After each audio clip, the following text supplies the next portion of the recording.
nagagawa po ha mga viewers. So again, hello po. And syempre, sobrang welcome po kayo sa ating podcast season 3 ngayong araw. So parang magiging talk show na to, Mars. Kasi huwag po kayong makalimutan na mag-comment para sa mga question nyo later. O kaya pwede nyo ding isagutin yung mga tanong namin for the participants later. Pero bago tayo syempre mag-umpisa, tanungin natin kung handa na ba sila. Handa na ba kayo? Handang-handa na. Hindi namin marinig! Handang-handa na. Pero syempre, ipapakilala muna namin ang mga participants namin ng sobrang gwagwapo at sobrang maganda. Unahin na natin ang mga marketing intern, si Mr. Julian, Hi guys. Hello guys. si Mr. Turt, at si Mr. Kennard. Hello po. Morning. And syempre, dapat ipapakilala natin yung nag-iisang maganda na kasama ng ating mga participant.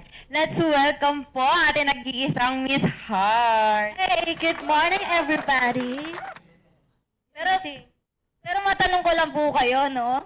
Ano po bang ina-expect nyo dito sa ating live? Ano ina-expect natin? Kinakabahan ako. Nakakabahan daw si Miss Mamaya na Heart. lang guys. So hopefully makikinig kayo today sa aming inihanda, especially dito sa aming mga magagandang host at saka participant.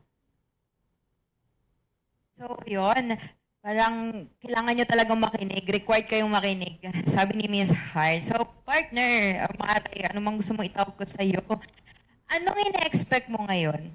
Siyempre, ina-expect ko marami tayong matututunan ng mga makabuluhang mga sagot mula sa ating mga gwapo at magandang participants. So, syempre, umpisahan natin yung tanong sa pinaka-warm up lang, no? Huwag tayo agad sa level up agad.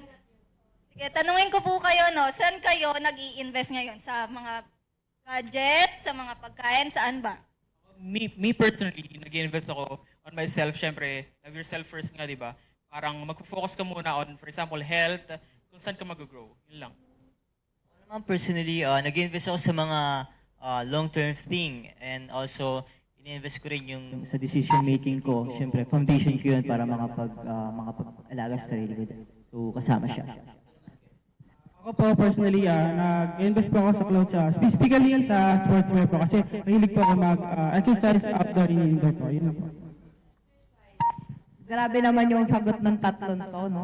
Parang for self-love. And syempre, tanongin natin si Miss Heart. Miss Heart, saan ka nag-invest ngayon? Syempre, saan pa ba ako mag-i-invest? So as a professional agent, so syempre unang-una, syempre yung ating house and lot. Kasi alam nyo naman guys na mataas talaga yung value ng mga properties. So, syempre pag nakapasok ka na sa ganitong larangan is talagang yung mindsetting mo is may iba talaga siya. More investment talaga. Ayun, from the answers of our participant, no, from Julian, self-love daw. Tapos sa kanila, self-love din naman yan eh. Kasi, di ba nga, nag-i-invest siya kasi nga mahilig siya sa sport. So ngayon, follow-up question lang. Siyempre, di ba, tinanong namin kasi kayo nag-i-invest. Ngayon, ano ba yung mga nag-o-joke sa inyo? Anong marketing strategies ang gamit para mapabili kayo? Para sa akin, hindi siya considered talaga ng marketing strategy, pero mas napapabili ako pag direct to the point yung seller or yung infographics na pinapakita ng certain product or yung mga ganun, or advertisements. ako agree din. Then syempre, number one, yung quality. And of course, kapag kunyari may bibili ako ng sipilyo, then may kasamang toothpaste, di ba? So, may mga promo or bundle promo or package. So, ayun yung mga tinitake opportunity ko para bilhin. Ako naman, as bumibili ako sa online, simple lang, nagbe-base lang ako sa purchase reviews. And pag bibili naman ako sa actual product na pupunta talaga, tinitignan ko, sinusuri ko yung quality ng product para kahit kasi mahal, pinag-iipunan ko talaga pag gusto ko yung isang bagay. Grabe, no? Gusto ko yung sagot niya kasi parang pinag-iipunan kahit mahal. Di ba? So, syempre, Miss Heart, ikaw, paano ka napapabili ng mga itinda? Ayan, syempre, yung nakikita natin ng mga offer nila, it's limited offer, yung promo, discount, so i-grab natin habang, especially pag mga nasa real estate, so pag per-selling, talagang dinadumog yan. So sa mga agents, so ayan, magandang reviews at saka feedback, syempre. Nagbe-base tayo doon. At saka sa uso natin. So makikita naman natin sa mga sagot nila na napaka-responsible buyer nila, no? So ngayon matanong ko kayo, ma'am, and mga participants natin. Sa tingin nyo, paano ba nagbabago ang real estate marketing ngayon? I think nagbabago siya more on digitally. Pero para sa akin, mas okay pa rin na mas makapag-adapt tayo since yung, for example, yung sa age natin, madali sa atin mag-adapt on digital marketing. But on people who are, for example, older, nahihirapan sila mag-adapt since hindi nga sila sanay sa mga ganung setup. So para sa akin, mas okay na matuto rin sila at ma-share natin yung knowledge natin about digital era para magamit din nila on their own way. So, ako naman din, personally, siyempre, pinapahalagan ko yung traditional and modern marketing na meron tayo ngayon. Especially, ngayon, marami ng access sa internet. Madali na siyang makuha. Kumbaga, easy access na information and napakadali na makapag-communicate. Well, sa modern naman is tinitake advantage ko rin yung pinakahalagahan nun. Siyempre, may mga tao na gustong personally. So, ayun, napakaganda. Yung sa akin naman, di ba, back then, nagmamarket tayo ng ating mga product, flyers, brochure, and print advertisement. Dati. Ayun, traditional. Oo, nasa Ayun, traditional traditional. side. Oo. So yun, Miss Hart, gusto ko marinig ang sagot mo eh. Ano sa tingin mo yung nagbabago ngayon sa marketing real estate? Ayan, since nasa new digital era na tayo ngayon, so evolving na yung talaga, yung advances ng technology, syempre changing consumer behavior, at saka yung sa global economy natin. So dapat ma-adapt talaga natin yan para hindi tayo mahuhuli sa, kumbaga, sasabayan natin. So, syempre yung pinaka-number one, digital and marketing, social media marketing. So like, madami naman tayo ngayong mga, yun, sa innovations nga, like Facebook page, Instagram, TikTok. So, these platforms po is, yan, sobrang makakatulong talaga siya ngayon. Kailangan natin siyang i-adapt para maka-market tayo ng mga sure clients. Yes, I agree. Kasi nga, di ba, yung mga meme nga ngayon, nagiging way na para mag-advertise eh. Kasi nakaka-catch talaga siya ng attention ng mga target market natin.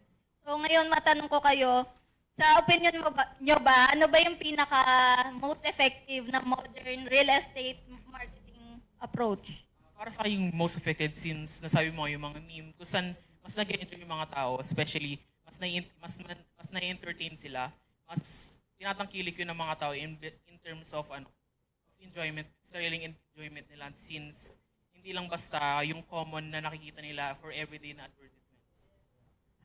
Dagdag ko lang yung campaign, when it comes campaign, promotional campaign. So, napakalaking tulong ng events na yun regarding, syempre, mas communication siya. Marami tayong pwedeng i-target na customers regarding dun sa marketing na yan. So, napakalaking tulong.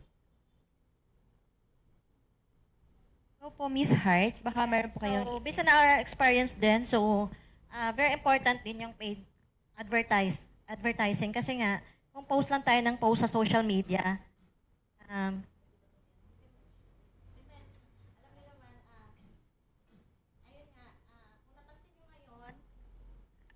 kung napansin nyo ngayon, medyo maraming na-ban po sa marketplace, kung familiar po tayo dyan. So, we need to paid advertisement para makakuha tayo ng target, pinaka-sure clients at saka buyers. Kahit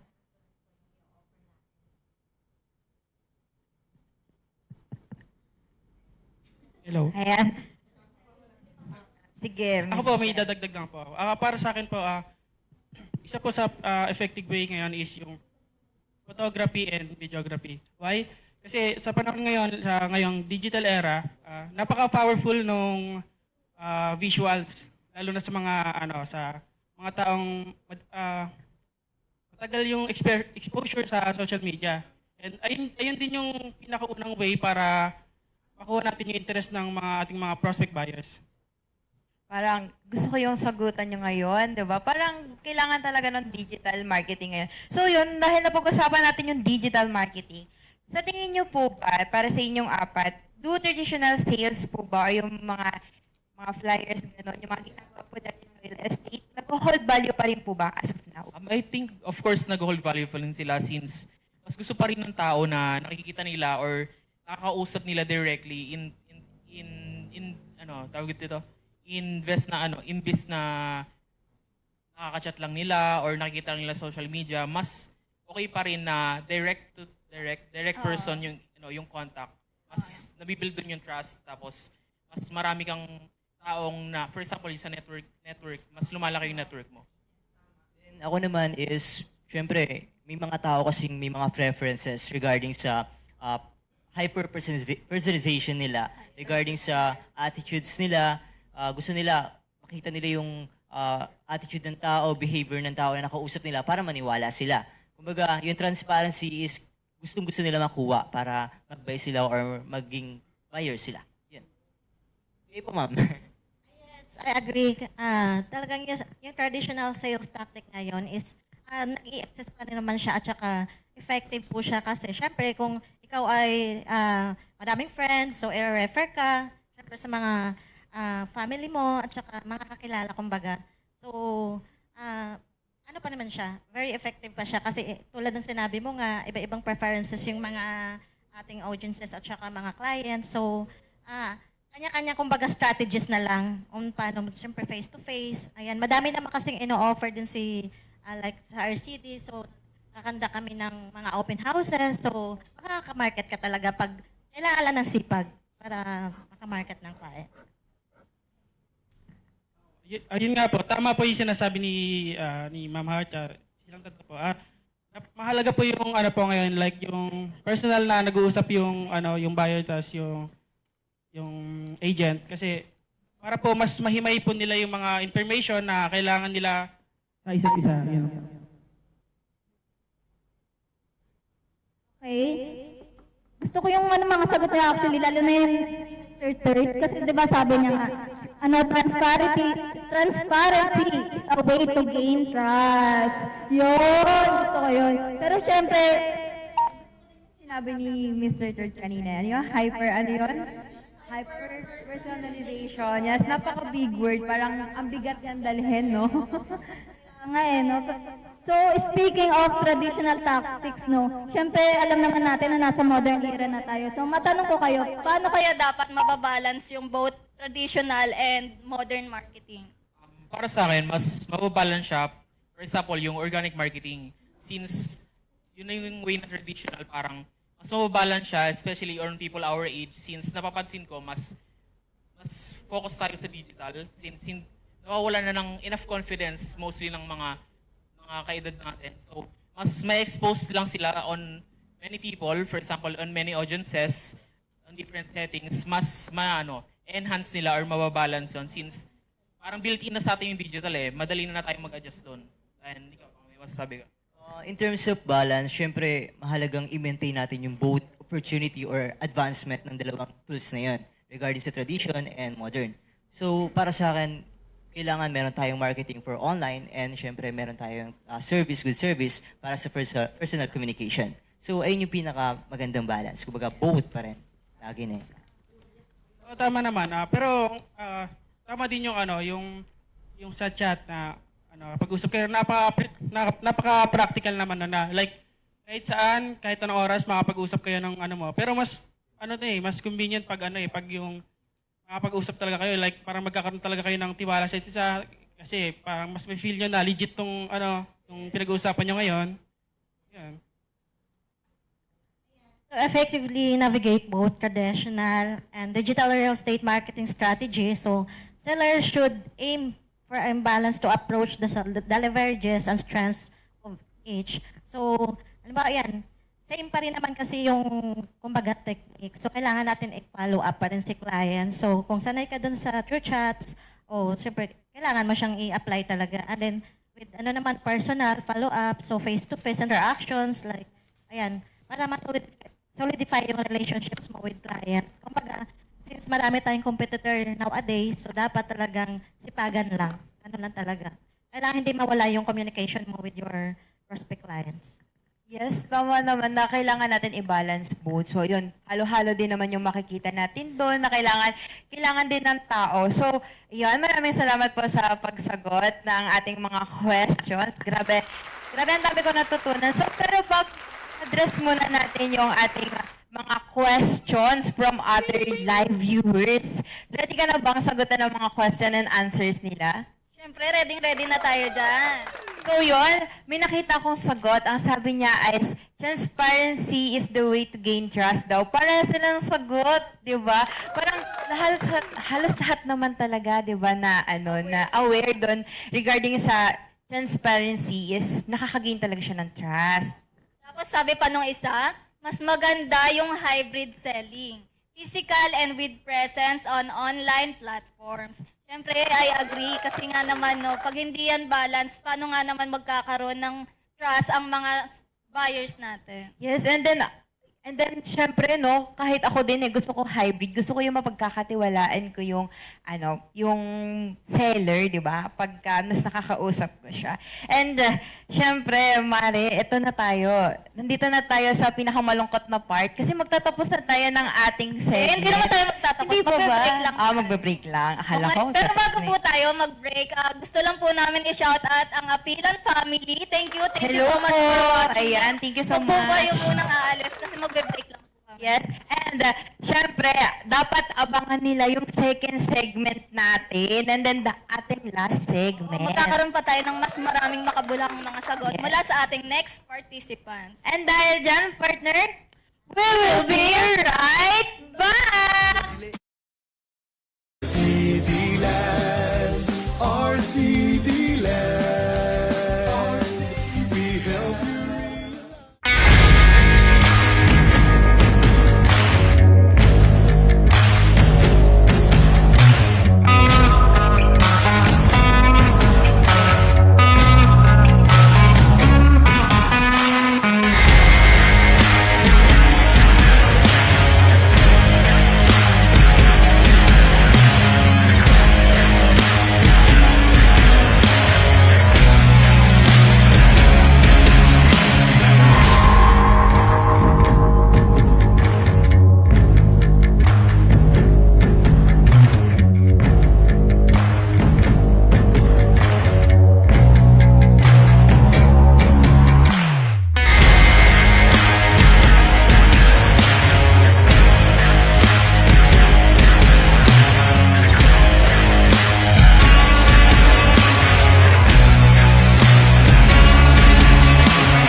Tonight, we stand on the threshold of a truly momentous occasion, the celebration of RCD Group's 36th anniversary. This anniversary is a testament to the unwavering dedication of our exceptional team and the enduring trust and support of our esteemed clients and partners. I want to extend my heartfelt gratitude to every individual who has played a role, no matter how big or small. Each and every one of you has made RCD Group to what we are today.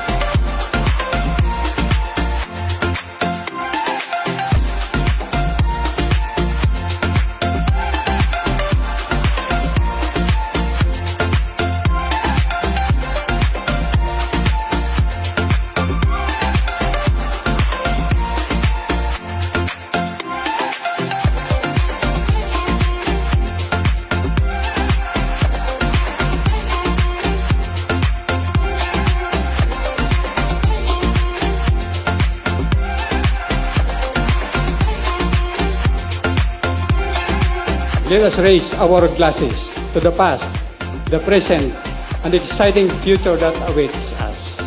Cheers!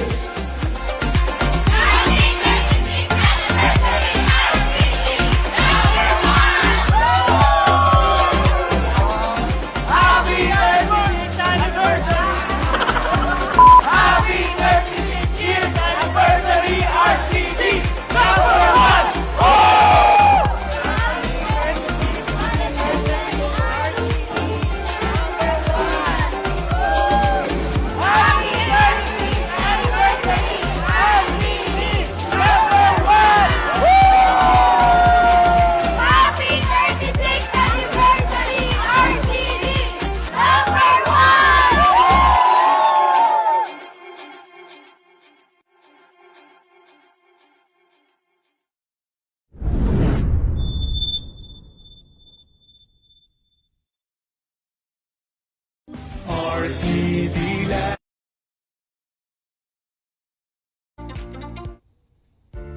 Hello, Facebook viewers! Welcome back!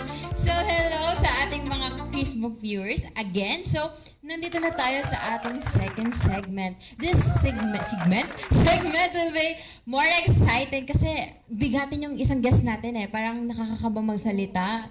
Parang kinakabahan na ako ngayon, nanginginig pa. Oh, yan, oh. Kita nyo ba yung nginig ko? Ayan, pero syempre, no, dapat handa tayo. Dapat confident lang tayo. Hindi tayo mawalan ng confidence. Pero recap muna tayo sa mga napag-usapan natin kanina. No? So, ano bang mga pinag-usapan natin kanina? Yung napag-usapan kasi natin kanina tungkol sa tawag doon, kung anong gusto nila, kung yung sa marketing strategies na meron na kung saan sila napapabili. Parang gusto ko yung mga pinag-usapan natin kanina na transparency para mag-gain ng mga di ba, ng mga trust. Parang arte naman pala. 'Di ba? Parang kasi 'di ba na kailangan din natin ng digital and traditional way to gain ating mga buyers kasi hindi lang naman Gen Z yung pinagbibilihan natin ng mga bahay, 'di ba? We had other millennials, Gen Z, and then yung susunod na generation. So kailangan mix and adapt natin. Marunong tayong mag-adapt, 'di ba? Ikaw, partner. Pero bago natin pagtuunan ng pansin yun, syempre pakilala muna natin mga participants natin, no? Ang gaganda, syempre, ang pogi ng special participants natin. So, pakilala na natin sila Angel, ayan, si Jam, and si Shane. And syempre, bigyan natin ng isang pinakang malakas na palakpakan yung nag-iisang president ng real estate na RCD Group Realty Marketing Corp. Welcome, Sir Chris Bo. Yeah, good morning ka-RCD. Medyo nagulat ako sa pakilala kanina kasi bigatin. Hindi ko alam kung weight ko or alam mo, bigatin daw. Hindi, sir, ang macho-macho Macho. mo eh. Thank you. Mukhang naniwala ako ngayong araw na to. Thank you very much. So, stay tuned.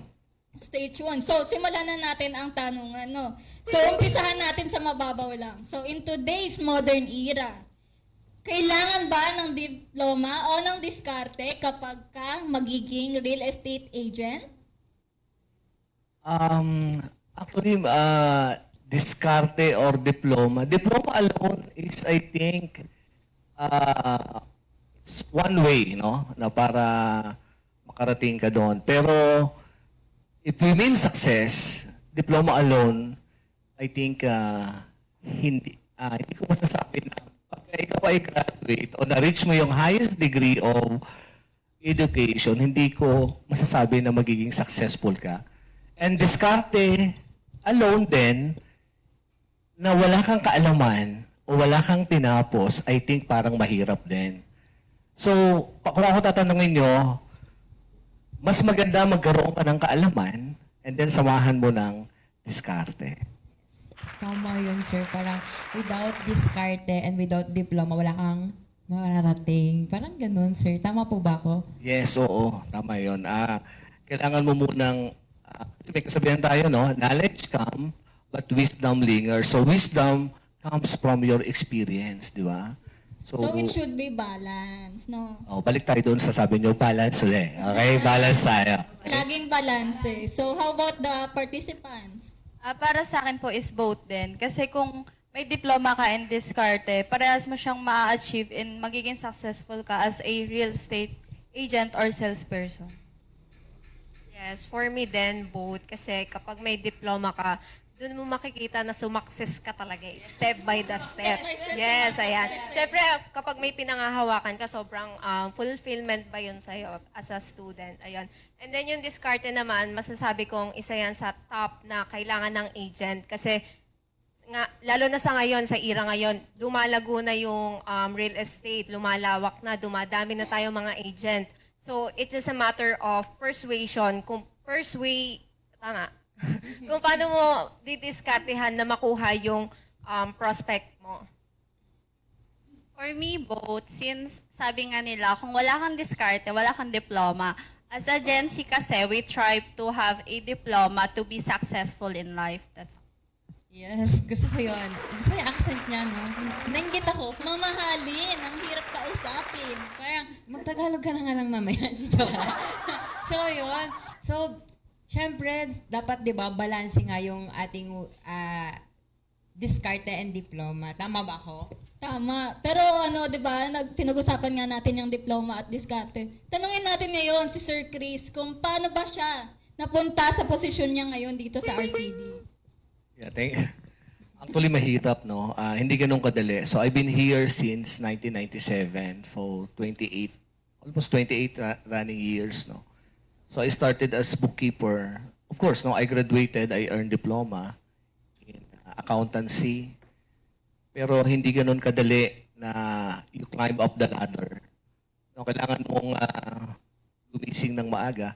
Actually, ako nung time ko, way back 1997, ang lagi ko lang nasa sa isip is pumasok ng maaga pa sa may-ari ng kumpanya.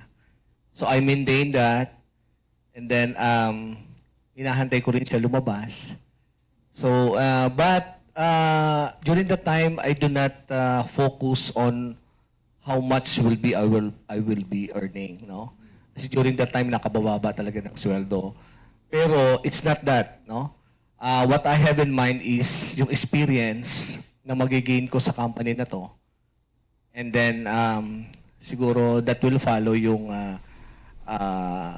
compensation. Pero mahirap, no? Kasi during my time, I entered the company crisis po, no? 1997, it's the Asian financial crisis wherein everything, prices go up. At hindi lang yon, mahirap ang buhay during that time. I don't know if you guys here Hindi pa po is kami buhay yan, still, wala pa. Nakakahiya naman. Parang nahiya ako mag-share. So yun,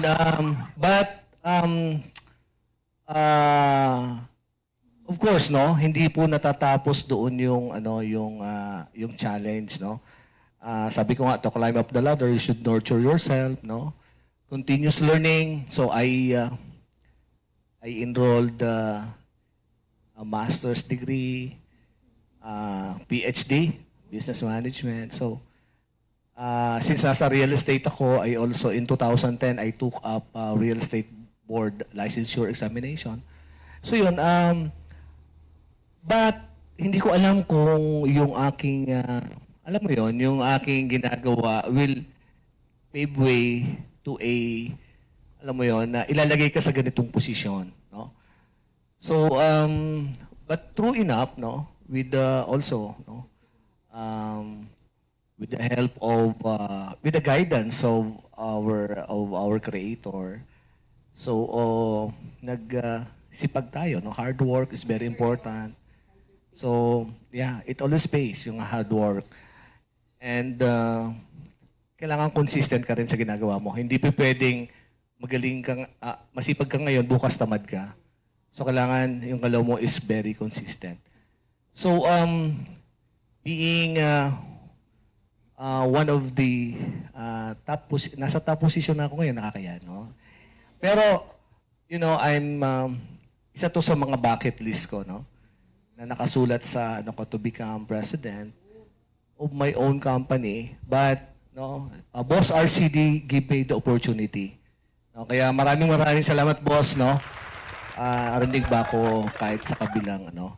So, ngayon pa lang pinapasalamatan ko yung ating chairman for the trust and confidence. But, ang key po talaga is, magsipag ka lang, and then, what will be your contribution being part of the company? At kailangan lagi kang positive, no? Wag mong, kasi alam mo, mas malapit ang negative pag, it's a one-way. Andyan lang sa tabi mo, parang an inch lang. So, it depends sa'yo sa choice mo kasi pagka pinili mo yung negative, everything will what? Wala na, no? So, yun lang, no? Just maintain ako, ang tinatandaan ko lang, para makarating ako sa tatlong bagay lang, no? Yung tao, yung relasyon, at yung serbisyo. Okay? So, yun lang. So, yun nga po, no, hard work pays off talaga dun sa sinabi ni Sir Chris, di ba? Ang dami natin natutunan, ang dami ko din natutunan. So, kayo, as an intern, ano yung mga values na nakuha nyo sa sagot ni Sir Chris? Una namin punta dito, in-entertain na talaga kami ni Sir, which is yung pinakatumatak sa akin is being friendly. Kasi this can contribute to gain your self-confidence and also your positive social interactions na kung sa bagay, sabi ni Sir last time na kapag approachable ka sa ibang tao, iisipin ni client na, ang bait niya, friendly siya. Siguro pag marami akong tanong, sasagutin niya agad. So sa kanya na ako bibili, like ganung scenario po. Sa akin naman, siguro yung pagiging resourceful. Ayan. Short but sweet lang kasi di ba may kasabihan nga kapag gusto may paraan, pag ayaw, sobrang daming dahilan. Para sa akin naman po is responsible. Kasi as a OJT or intern dito, hindi pwedeng basang tatambay ka lang dyan or kailangan pag may sinabi si sir na dapat gagawin, active ka and nakikipag-participate ka sa mga task na ina-assign sa'yo. Yes, tama naman yun. Dapat be responsible enough dun sa mga tasks and binigay sa atin. Siyempre, may isa akong tatanungin. Gusto ko marinig ang sagot nito eh. Partner, ikaw, ano nakuha mong values? Siyempre, napakaganda ng sinabi ni Sir, no? Pero ang pinakagusto ko sa sinabi ni Sir na if you think positive, positivity will come along your way, no? O sino ka dyan? Shala. So, syempre, dumako tayo sa susunod na tanong natin, no? So, as someone na working or intern dito sa RCD, do you think aligned ba ang modern marketing approaches ng RCD? For me, yes. Kasi tinuturoan nila kami to be actively engaged when it comes to social media, like posting, promotional, the product of RCD. And also, they teach us how to communicate, CRM, customer relationship management. They teach us how to communicate to clients, the members of RCD, like salesperson, unit manager, and even SD. And also, it emphasized the CRM to build a strong relationship with other people, especially to the clients. Sa akin naman, align naman siya kasi first of all, gumagamit tayo ng social media marketing. Ayan, dyan tayo nagmamarket ng mga products natin and then yung content making, content creation, nagagawa yung mga SP and even UMs, lalo na yung SD. Ayan, maano yan sa paggawa ng content. Kasi nowadays, kapag nagagawa ng, kapag nagmamarket ka ng product, parang mas maganda kapag may video, may napapanood ka, hindi yung may binabasa ka lang. And then lastly is yung online advertising or yung pagbo-boost ng mga posts, syempre para mas dumami yung engagement natin. Sa akin, yes din po. As a Golden Heart na OJT intern, Shout out. shout out. Special mention po. Yes. Tinuturuan kami ni Miss Hart na pag-posting, ganyan, kasi para maka-encourage din kami ng more client or makita kung ano ba yung talagang binebenta nating houses. Or Yes, parang totoo naman kasi lahat ng sinasabi nyo, di ba, na we needed that part. So, syempre, gusto ko rin itanong kay Sir Chris yun, as working po dito sa RCD, ano po yung tingin nyo align na modern marketing approaches po dito sa company po ito? With regards to the technology, so I think RCD is not on the top of the technology kasi right now we only adopt social media. So naka-align naman, kaya lang, alam mo yun, there's a lot to be enhanced. Kasi, technology is fast evolving, no? Ang facing pagka-technology pinag-usapan. Minsan dati, 2 years, 3 years, ngayon di na. Even, seconds, so, di ba, ganun kabilis. But, in a way, yung marketing naman natin, sales and marketing also, is adapting, no? Mayroon na tayong mga online platform, but still, we need to enhance, no, yung ating methods on how we will really be visible in the market. No? So meron pa rin na kailangan aral. Lalo na there's a presence of AI na right now, no, artificial intelligence. So adaptation in the future generation is really, you need to study more methods or more technology, more application. Sa ngayon, nandun na sa RCD pero I think kailangan pa na i-enhance or i-level up. Yun naman ang importante, no, na ang RCD adapting siya sa modern approaches ng marketing. Ngayon, syempre, tatanungin ko kayo, kung kayo ba pipili ng tagline or slogan ng RCD, ano kaya yon at bakit? For me, kahit given kasi siya, yung tagline ko is your partner in finding homes, which is si RCD kasi hindi siya basta-basta real estate, which is they help you to achieve your dream home for your family. In short, this emphasize to build trust on love to your clients, tapos yung pag-aasikaso sa kanila.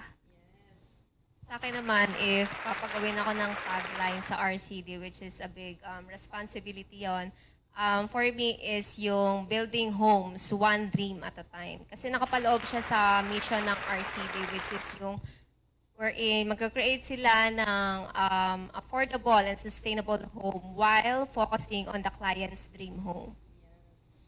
Para sa akin naman po, more than properties, we build possibilities. Kasi it highlights RCD not just as business selling in houses, but it also encourage people to create or innovate and creativity management. Yes. Siyempre, pakinggan naman natin yung sabihin na tagline ni Sir. Alright, sa akin simple lang, no? It's more on sustainability. So sustainable homes, sustainable future. So RCD already reached being the top seller in the industry. No, we already reached our vision. It's high time for us to really move to the next level. I think it would be sustainability and synergy. So sustainable homes, sustainable future. Thank you so much sa mga sagot nyo. No? Parang mga pang-Miss Universe ang mga sagot ng ating participants. No? Pwede na sumali. So, bago tayo magpaalam para sa another break natin, i-shoutout lang muna natin si Ma'am Arlene. Hello, Ma'am Arlene. And then, syempre, i-shoutout din natin Ma'am Jen. Hello po. Yeah. And then, shoutout naman kay John Paul Francisco. Hello po. Thank you Welcome for po. watching. And then, syempre, si Ma'am Tess Alpohora. Tama po ba? Hello po. Welcome po sa ating podcast. Syempre, hindi natin kakalimutan, no? Si Ellie Manto. Hello po. Yes, welcome po. So, yun, partner, no? Parang ang bigat ng topic natin kanina, Charis. Or mabigat lang talaga yung ating mga guests. Magagaling lang. Magagaling. Oo. Ngayon, syempre, Much huwag kayong aalis at kami ay magpapatuloy pa mamaya. Meron pa kami isang Yes, segment. the last segment na dapat nyong intayin kasi medyo maganda din yung topic natin. And then we will be Right back!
What are you waiting for? Reserve now.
What are you waiting for? Reserve now.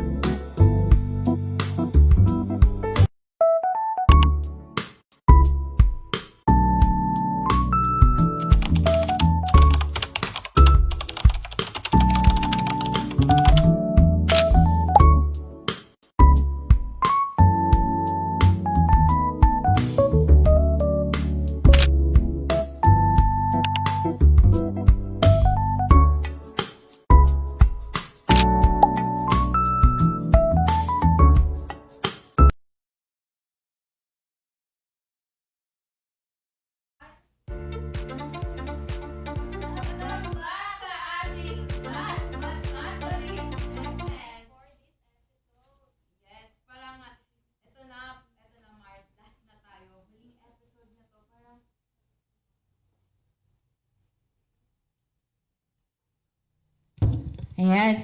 So yun, ulitin natin.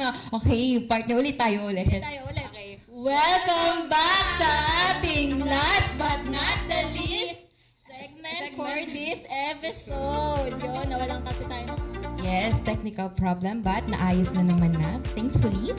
And ayun na nga, Mars, partner, Jamie. Parang may good news tayo ngayon, no? Madami. So, kailangan mag-abang lahat ng viewers sa ating dulong episode kasi meron parang gusto ko sumali dun eh. Ay, gusto ko nga din sumali. Magsisend din ako ng Gcash ko dyan. Oy, binigyan mo ng clue! Hala, ayan. Stay tuned sa lahat ng ating viewers. Ayan. So, yun nga, mabalik tayo. This is the last segment. And then may bago na naman tayong mga guests. So, pakilala natin sila, partner. Ngayon, kasama natin ang itong magaganda talaga nating mga participants at special participants. So, kasama natin ay si Ma'am Joy, si Ma'am Jobel, si Francine,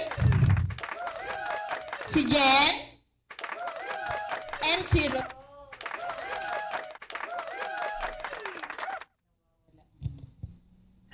Yan. Welcome po sa inyo sa atin dito. So kahit na nasa last segment tayo, syempre hindi tayo papakabog sa mga maganda nating mga guests din kanina. So ngayon, ano bang pag-uusapan natin ngayon? Siyempre, pag-uusapan natin ngayon yung mga buhay-buhay natin, yung mga lifestyle. Magchichikahan lang tayo ngayong araw. Gusto niyo yun? Pero bago tayo magtsikahan, sabihin muna natin sa kanila yung good news natin. Ano ba yun? Meron kasi kaming mga pa-price. So, dali pa explain natin. Ayan, so sa ating mga viewers, bago tayo magsimula sa ating segment, kailangan nyo pong mag-like sa ating page, i-follow ang ating page, at syempre i-share yung ating live ngayon. And lastly po, dapat po mag-comment tayo ng ating mga quotes na natutunan sa ating first, second, and last segment. And syempre, dun sa comment nyo, kasama yung Gcash number nyo. Siyempre, hindi lang isa ang mabibigyan o mapipili natin. Meron tayong 10. Hala, 10 ang dami! 10 Gcash premium. Ayan. Siyempre, gusto natin malatin sa pera yan, no? Sali ako? Pwede po ba? Kailangan ko din eh. Ayan, so yun, mabalik tayo, partner. Tanungin natin ang ating mga nagagandahang guests. So, how's life so far po?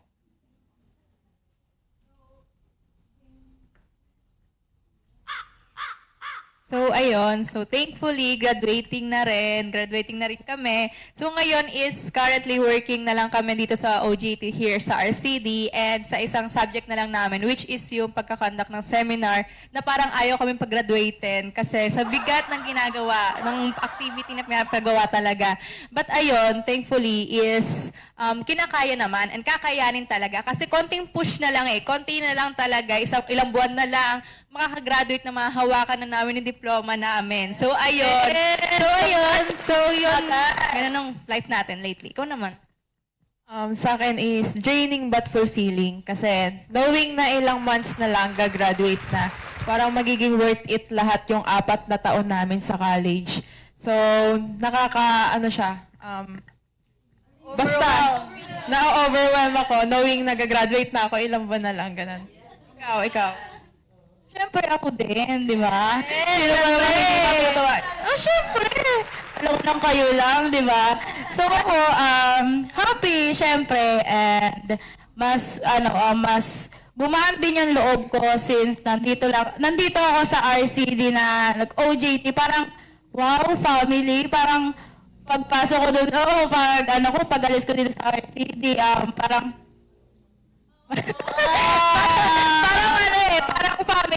family na din kasi yun sa tagal ng pinaghirapan namin sa pag-aaral, parang nandito na yung parang malapit na kami sa final destination. Yes, eto na tayo guys. Final destination, wag naman ganun.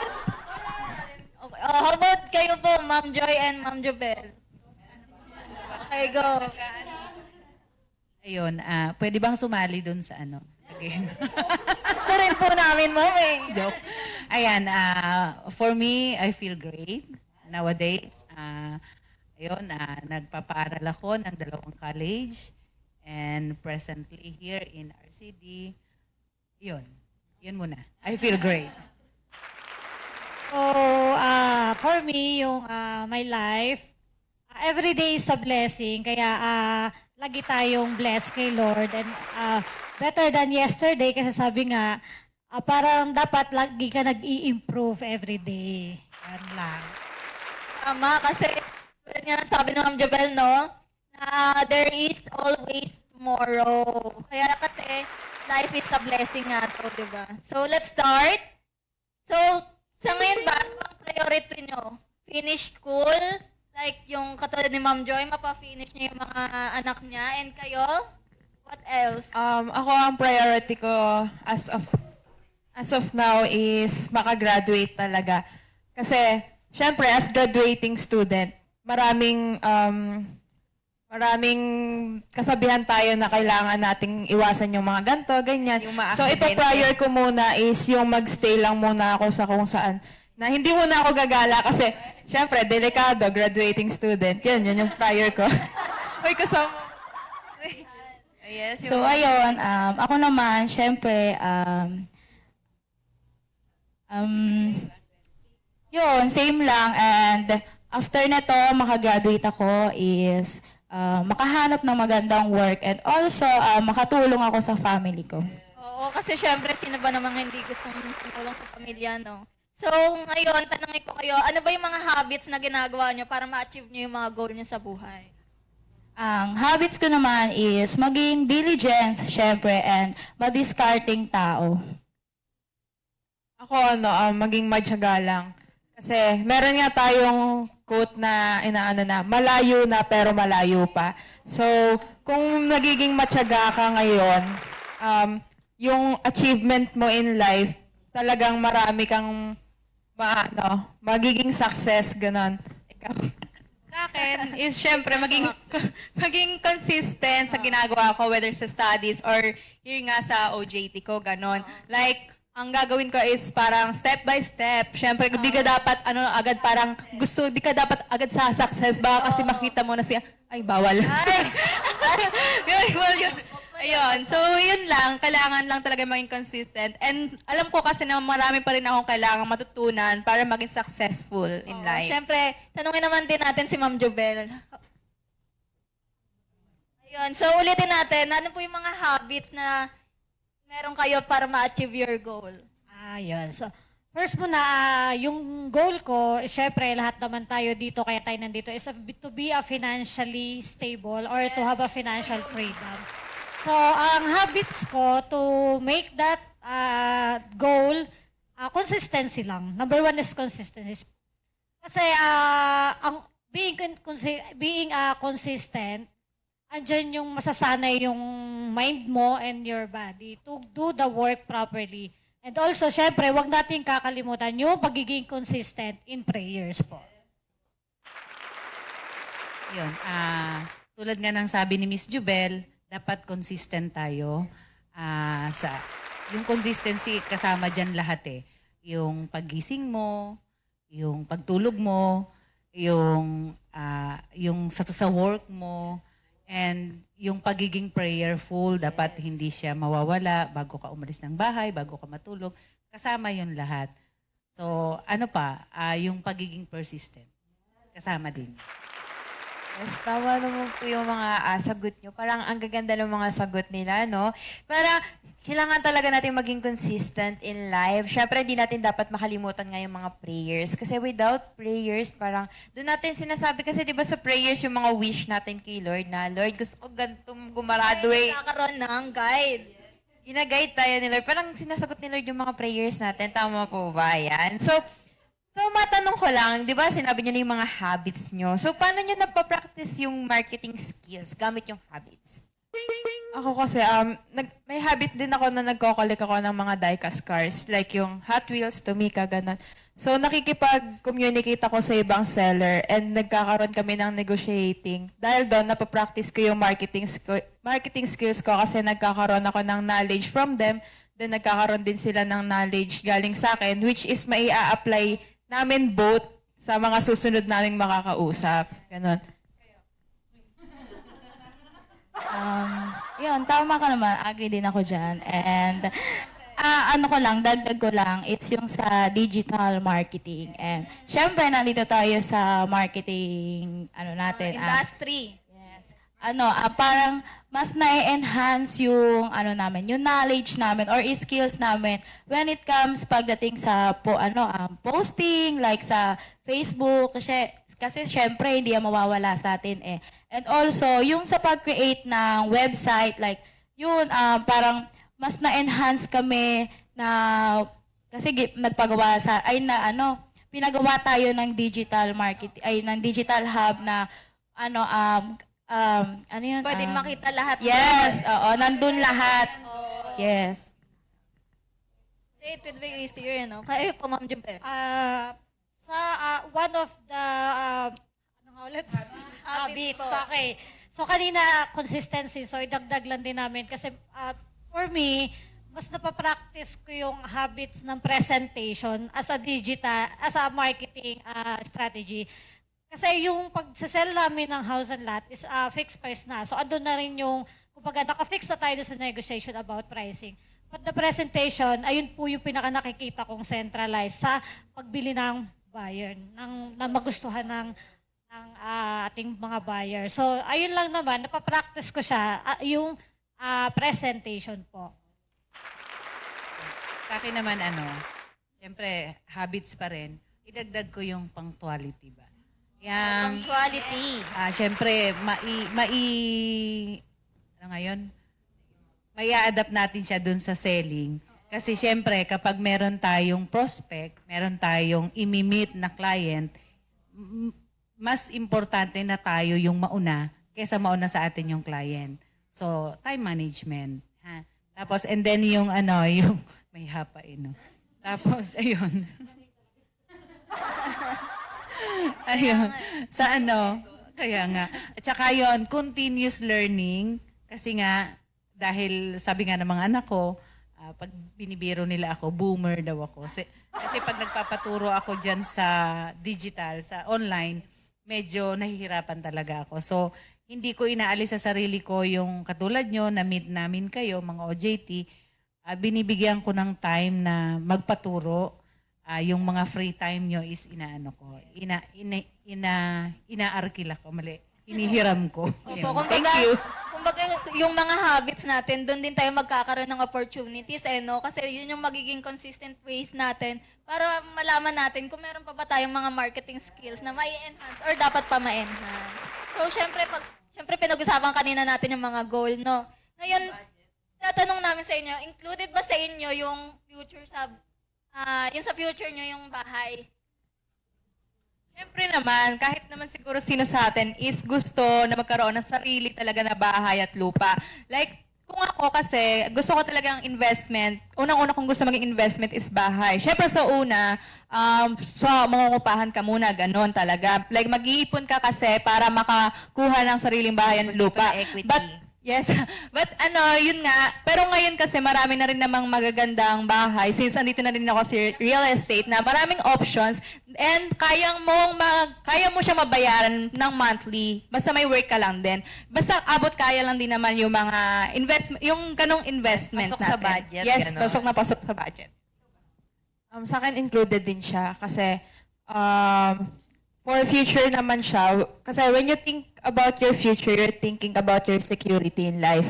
So, kung secure na yung future mo, alam mo na yung mga bagay na dapat mong bilhin, ganyan, okay na yung buhay mo in the future.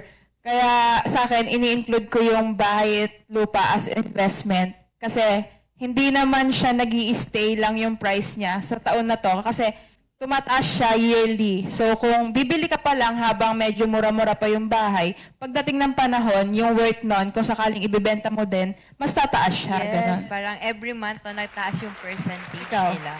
Wala. Agree lang din na. And kayo po, ma'am. Kami siguro, nakakabit na talaga sa amin. Kasi sa stage din ng aming life ni Miss Joy, included naman talaga siya. Kasi ayan ay ang ating, kumbaga sa ating needs, ayan yung mga number 1 po. Ang ating shelter. Yun. Tama si Miss Jubel. Talagang included siya. Sa akin, sa part ko, yes, nasa goal ko pa rin yung magkaroon ng another house. Although meron kaming bahay ngayon, medyo maliit, so malalaki yung aking mga anak, kailangan ko ng mas malaking bahay. So kasama talaga siya sa goal ko na maka-invest pa. Next step ko yon after nila makagraduate ng college. Yun. So, gusto ko nga yung sinabi ni Jen kanina, no, na sabi niya, thinking of future is thinking your security in life. So, napakaganda, no, para talaga mga Miss Universe ang mga natin, participant today, no? Yes, parang yung mga sagutan talaga nila, parang hindi na bagay dito eh. Doon na nga kayo sa Miss Universe. Ay, oo, pageant na, Sir Chris, pageant daw po. Ay, joke na. So, yun. Kasi diba, kasama na yun sa future natin. Dapat think natin lahat. Yung parang magiging tayo eh. In the future, secured tayo, may bahay tayo, may pagkain tayo, may pera tayo. Ganon, di ba? Kasi kasama na yun sa pinaplano natin. Kasi sino ba namang ayaw magplano ng ganon, di ba? Na kasama yung future. So, as a future buyer and currently buyers po ng mga bahay, agree po ba kayo na AI technologies yung mag-a-assist sa atin as of now, like yung chatbots, yung live viewing ng nasa Google Meet versus actual unit viewing po? Kung ako po, as a future buyer ng mga bahay, ganon, super okay po sa akin. Agree ako na ma-assist ako ng mga chatbots sa mga page nila kasi super convenient talaga niya. Kasi mabilis lang sila mag-reply. Like, natatry ko na rin kasi mag-chat sa mga page. Like, andun na yung parang mga list na possible questions na tatanong talaga ng buyer. Like, kunyari yung price list or location. Kapag kapindot mo mismo, andun na talaga, lalabas na siya. And ayun din, in terms naman sa mga VR edit, meron na rin tayong mga ganon.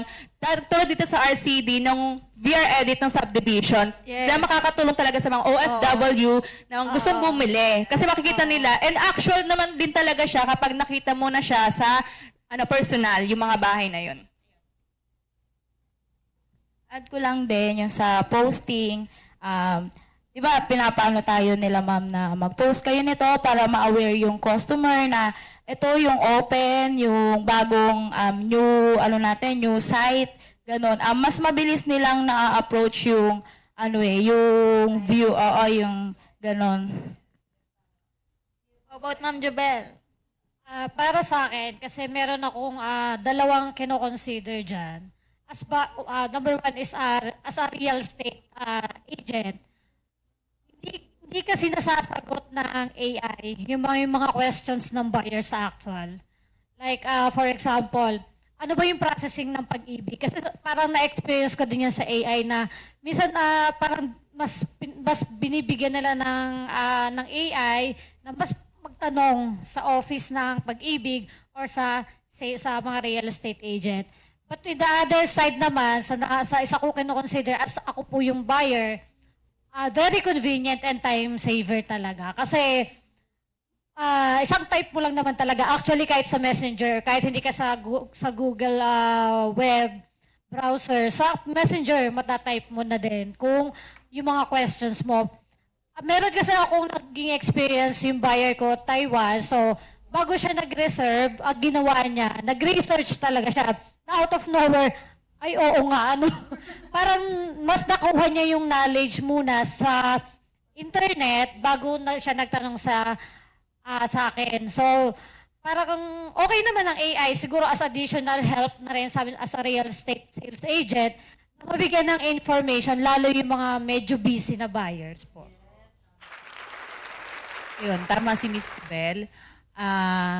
Sa ngayon po, sa era natin ngayon, sabi nga, digital era, napaka-importante na meron tayong AI. Kasi, one way talaga siya na makakatulong, lalo na sa mga OFW na buyer. In my case, yes, talagang nakatulong siya kasi kahit hindi ko naman sila kilala personally, nakakapag-reserve sila, nakakapag-purchase sila ng bahay kahit hindi pa kami nagmi-meet because of the internet, yung digital. Pero, syempre, at the same time, importante pa din na yung actual. Kasi may mga client pa din na mas gusto nila yung actual kamamit, yung trust issue, ganon. Kasi ang iba, as agent ha, na-experience ko kasi na ayaw nila talaga kapag hindi mamimit si agent, hindi makikita yung office, hindi makikita yung developer, yung site mismo. May mga ganon. So, for me, both pa rin talaga is important. Kasi dun po pumapasok yung takot ng mga buyers sa scammers no? Uso ang Kaya, scammers opo. ngayon, kaya hindi mo rin talaga Opo, kaya mas siguro okay po kung balance lang yung AI sa... balance pa rin. Nandito pa rin tayo sa topic na balance. Napaka-importante po talaga ng word na balance. Sa lahat ng gagawin viewers, sa lahat ng gagawin balance. Balance and consistency. Yes! Ngayon, gusto namin kayong hingan ng advice. So ano bang mga advice ang mabibigay nyo sa viewers natin kung paano makakatulong ang pagiging modern ng marketing natin ngayon? Sa akin, advice ko for buyers is trust your instinct. Kasi mahirap nang magtitiwala ka through social media mo lang nakilala, nakita, or nakausap. Kasi ang pinupuhunan mo dyan is pera eh. Mahirap siyang kitain, so mahirap na magtitiwala ka lang basta-basta. Once na na-feel mo na may something off dun sa kausap mo, mas okay sana kung magkakaroon kayo ng proof of transaction, yung pagpapakita nyo ng proof of transaction or yung legit checking, ganon, para hindi masayang yung pinaghirapan mong pera. As a real estate broker, no, ang advice lang namin is always check the license po ng mga kausap nyo. Kasi may yung close friend ko is naloko din. Ewan ko ba sa kanya. Hindi, close friend na kami. Napoy pa siya. Hindi nagtanong sa yes, inyo. Yes, napunta pa siya. Yes, always check the license. Tapos, maniwala lang kayo sa knowledge ng isang sales agent na hindi naman porke pinupush kayo yung bumili is gusto lang nilang magkaroon ng commission. It's a help. Totoo yan. Lalo at pre-selling po yung project. Yun lamang po. Hindi lang yung dugtungan ko yung sinabi ni Miss Jubel, agree ako doon. Pero dudugtungan ko siya na i-check din natin yung kung as a online buyer yan, i-check po natin yung kausap natin kung siya ba ay totoong siya yon. Kasi marami na talaga sobra. Even ako, minsan na akong na hack yung aking account. So, ayun. Talagang i-check talaga. And ayun nga, kung meron kayong free time at nandito lang din naman kayo sa malapit, much better talaga na meet with the agent. Especially kung sa office, mas okay yun. Yan. Totoo naman yung mga sinabi nila, ma'am, na kailangan talaga nating tingnan, maigi, or i-double check, or fact check yung mga magiging kausap natin. Kasi tayo din naman yung mamumroblema at the end. Tayo yung may scam, tayo yung maloloko. So sa ating mga viewers, kailangan natin ang balance, consistency, and syempre, double checking kung sino po yung mga katransaction natin and kausap. Kasi importante po na protektahan natin yung sarili natin kaysa dun sa kung ano man pa yung mangyayari, di ba? Protect ourselves from the harm of the scammers. Huy! Di ba? So, ayan, last question po. Ayan, dahil natanong na po namin kanina yung bahay, di ba? Ano yung mga preference nyo in buying a house po? Ayun, so ako kung bibili talaga ako ng bahay, ang gusto ko talaga, una kong tinitignan is yung design. Siyempre, pag tumingin ka talaga, yung talaga unang makita design. Gusto ko kasi like yung modern type na na design na ganon. And ayun, kapag marami na din namang ako nakikita dito na mga ganong style ng bahay, pero affordable pa rin siya. Which is, yun din yung gusto ko, is affordable talaga siya. Which is, pasok siya sa budget ko, ganon. And sa location naman, in terms of location, ang gusto ko talaga sa bahay, unang-una is yung hindi binabaha. Yun po talaga kasi, dito ngayon po yung sa bahay po namin, luckily, never binaha yung Salina Plains. Never po siyang binaha na kahit gaano kalakas yung bagyo na dumaan here sa Santa Rosa is hindi talaga binaha kahit malapit din kami sa tulay. So magandang ganon talaga yung bahay na pipiliin ko. And yun nga, in terms din sa quality, is gusto ko rin talaga, syempre, that alam ko rin kung magaganda yung materials na ginamit. And alam ko rin naman na marami na rin mga trusted developer na magaganda talaga yung quality ng mga materials na ginagamit nila sa bahay. So, ayun yung gusto ko talaga sa isang bahay. Ikaw ba? Sa akin yung location din. Gusto ko yung malapit sa mga landmark para iwas hassle siya. Kasi pag bibili ka ng bahay tapos loob na loob, nakaka-hassle na pupunta-punta ka pa pag may kailangan ka, tas konti lang naman yung bibilhin mo, ganon. So, mas maganda yung meron malalapit na tindahan, SM, mga supermarkets para masaya. Sa akin naman, syempre, yun nga yung affordable. Hindi naman lahat kaya yung mamahaling mga bahay, gano'n. For me, mas maganda pa din talaga pag swak lang talaga sa budget mo na pag kunyari, in case na gusto mo ng bumili ng bahay tapos yung afford mo, di doon ka na, di ba? Oo, dahil dyan sa mga sagot nyo, alam na namin kung paano kayo bebentahan. Mag-usap tayo mamaya. Charing, makakabot kayo po, Ma'am Jobel. So ako, kung magbibili ulit kami ng panibagong bahay, siguro number 1 kong i-consider is location. Yung price kasi given na yan eh. Hindi na natin mababago yan. Pero sa location, may mga choices tayo. So number 1 para sa akin is location.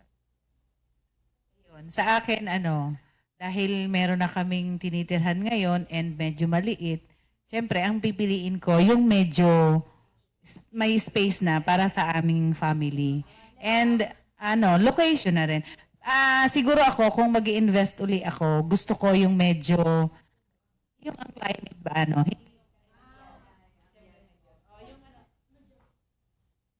yung medyo, maginhawa, somewhere in Lipa, ganon, or kaya in Quezon Province, ganon. Yan. Thank you. Matanong naman kita, ikaw naman, Les. Ano bang klaseng ano bahay yan? meron ka ngayon? So, ano bang klaseng bahay ang gusto mo? Ano to, doghouse? Oh, hindi, syempre.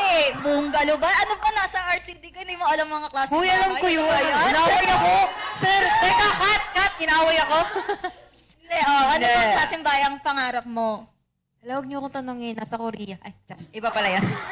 Hindi, para sa akin kasi ang pangarap kong bahay, hindi ako fan ng bahay. Fan ako ng condominium. Condominium.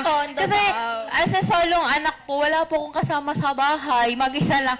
Wala namang bilihin. Kasi para po sa akin, yung preference ko, kung konti lang naman kayo, bakit ka bibili ng sobrang laking bahay? Mamaya kasama mo mumu. Diba? Gusto mo ba yun? Ayoko nun. So yun, kung as much as possible, kung ako lang naman yung titira, so condominium ako. So, yan, nagtanong na rin naman ako sa mga agent, kay Ma'am Connie yan. Hi, Ma'am Connie. na okay naman din daw po yung condominium kapag mag-isa ka lang talaga. So yun yung preferred ko as of now. Kasi syempre, solo lang talaga ako. Wala na talagang... Wala ka bang planong magkaroon ng partner in the future? Uy, ibang topic yan. Iba na pala, sorry. Parang, Koreano kasi. Ay, Koreano Dito na. yun. Fan kasi po ako ng K-pop yun. So, medyo mahirap po. So, dahil, lucky ako lang yung tinatanong. Ikaw, anong preferred mong bahay? Baka hindi mo din alam, ha? Ako kasi, ang gusto kong bahay ay single, detached. Wow! Specific! Uy, specific! Tanong mo na ba siya kung anong gusto niyang bahay? Shoutout po kay Sir Gilbert. Sir Gilbert, baka may pa-discount ka. Charing. Ready na po siyang bumili ng bahay. Single detached kasi malaki yung family ko. Gusto ko lahat. Kasama ko sila hanggang sa pagtanda ko. Yes, happy family. Paano kayo ni Sino yun? Ay, nanonood yun. Ay, hello! Special. Joke Wala, naiiba na yung topic natin. Sandali lang. Ay. Focus tayo. Balik tayo. Yan. So, nalaman natin yung mga preferred nating mga preferences sa pagbili ng bahay. Sino mga sales director dito? Bentahan nyo natin. Joke lang po. So, yun, di ba po? Yun, kahit po sila Ma'am Jubel and Ma'am Joy na meron na pong sariling bahay, meron pa rin po tayong hinahanap na preparedness po. Kasi syempre, hindi naman po agad perfect yung unang makukuha natin na location, di ba? Pero kailangan every month may makikita tayo na Ay, parang gusto ko dito. Parang, di ba? Oo, mag-receive Ma'am Jobel sa akin. Bagong offer. Pag nagtitraining kami, parang gusto ko mag-reserve yun. Ganun din ako. Pag may nakikita ako na, oy, gusto ko dito, mag-reserve kaya ako. Pero teka muna. May mga bahay na pala kami, no? Kailangan mo Ganun. na mag-isip pala, no? Yan. Wise investment nga, kumbaga. Yes, Kasi, so- di ba, kung bibili nga tayo ng bahay, hindi dapat yung indecisive tayo na dapat biglaan. Dapat pinag-iisipan. Yes, parang ano dapat yun parang pagsasagot ka ng math. Di basta-basta, di ba? O, napasok yung math, di ba? Hindi tayo, parang math, di ba? Hindi tayo basta-basta magsasagot ng 2 plus 2 tapos sagot nyo 10, di ba? Kailangan sa bahay, di ba? Lahat titingnan natin, di ba? Titingnan natin yung quality, sino yung nag-develop, sino yung matibay ba to? Isang lindol ba? Gigiba na to? Ganon, di ba? So, kailangan natin malaman lahat. So, ayun, maraming salamat po sa pagsagot ng aming mga questions. And, yan, palakpakan po natin sila. No, palakpakan! And, ngayon, syempre, dadako tayo ating kumars. Oo, sa mga Q&A ng mga viewers. Yes. Unang tanong, is there any possibility of danger that technology will replace humanity, especially in advent of AI in the field of real estate? Yan. Parang, Ang lalim. Pero ano ba? Sinong gusto sumagot? Ako muna. So, yun, parang lahat tayo nangangamba pa rin na kung mapapalitan ba talaga ng technology yung humanity natin. Kasi para sa akin naman, hindi naman siya ganun basta-basta napapalitan. Kasi humanity is within us. So, nasa sa'yo yun kung magpapaka-inhuman ka ba o hindi, di ba? Tsaka partner, without humanity, there is no AI. AI.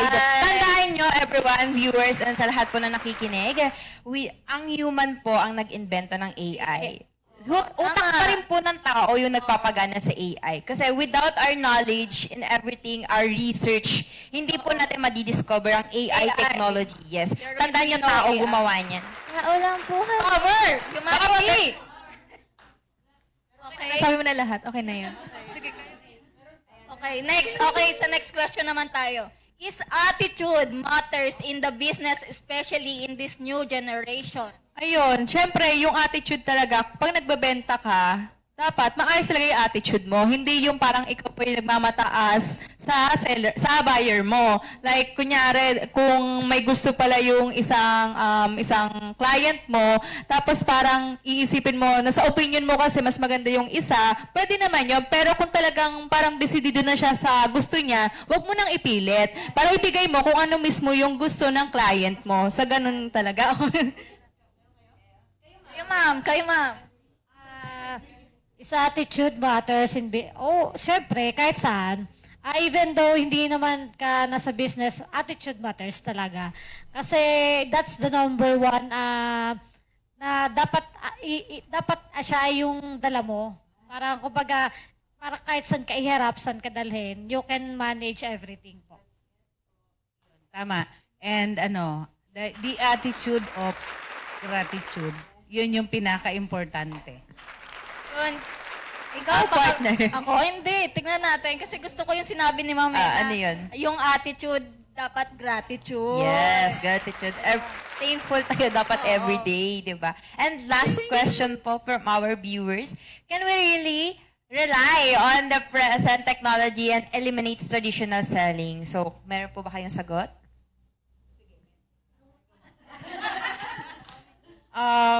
Sa akin, no, kasi hindi siya basta-basta lang, kasi di ba present technology tayo, hindi tayo nagbe-base lang sa social media. Kasi pag nag-base tayo sa social media, mahirap siya ipakita, especially nasa real estate ka. Mahirap siya ipakita na sa phone mo lang maganda, may site visit na mangyayari para makita nila actual kung ano yung binibenta mo. Hindi yung ipapakita mo lang na ganito yung maganda, ganyan. Tapos hindi naman nila nakikita yung kabuuan nung binibenta mo sa kanila. Kumbaga, pagka inalis natin yung traditional, mas mahirap nang mag-gain ng trust. Diba? Ayun, mag-base tayo dun sa experience ko, ha. Sa akin, yung technology, okay din siya. Okay talaga siya kasi kapag sabihin natin yung experience ko, nagkaroon ako ng inquiry abroad. So, ayaw niya ipaalam sa family niya na mag-i-invest siya. Gusto niya surprise. So, Right, sana all. no choice. Kailangan ko siyang i-assist online o yung all the details. Maps, Google, kumbaga, ibinigay ko sa kanya in full details. Kaya para sa akin, yung technology is important. Pero, hindi natin pwedeng i-eliminate yung traditional. Kasi sabi ko nga kanina, merong mag-a-agree sa online na transaction lang and meron ding traditional. Yun. Preference basis pa rin talaga. So ngayon, basahin naman natin ang comment from one of our viewers. So sabi niya, modernization is good, but we need to think its impact or significance to the humanity. Wow, Yes. parang defense naman to. Teka lang po, wala po kaming kasamang dito. Nag-PC po. Tapos na po. Tapos na po kami dyan. Yes. So, yun, mag-shoutout lang po natin sila Jenny Camposo. Hello po, welcome po sa ating podcast. Camposa pala, sorry. Camposa po. And then lastly, hello po, Win Lucena. Yan. Thank you po sa Thank you po panonood. sa panonood nyo. And pakikinig. Sana po meron po kayo natutunan and meron pong prize. Sige. Opo, yung prize po natin, abangan nyo po, i-post na lang po namin kung sino yung mga nanalo. Or abangan nyo na lang sa Ay. Gcash nyo mismo. Isasend na lang namin. Surprise! Ganun. Ay, hindi, Mars. I-announce. Ay, i-announce na daw pala sa amin ang ating technical team. Yan. Viewers, huwag kayong Viewers, aalis. wait lang, huwag kayo aalis. Ayan. So, yun po ulit. Thank you very much So po much sa po. ating Thank you so mga much, ma'am. participant for this last segment. So, Thank you, guys. thank you po. Thank you po, ma'am. Thank you.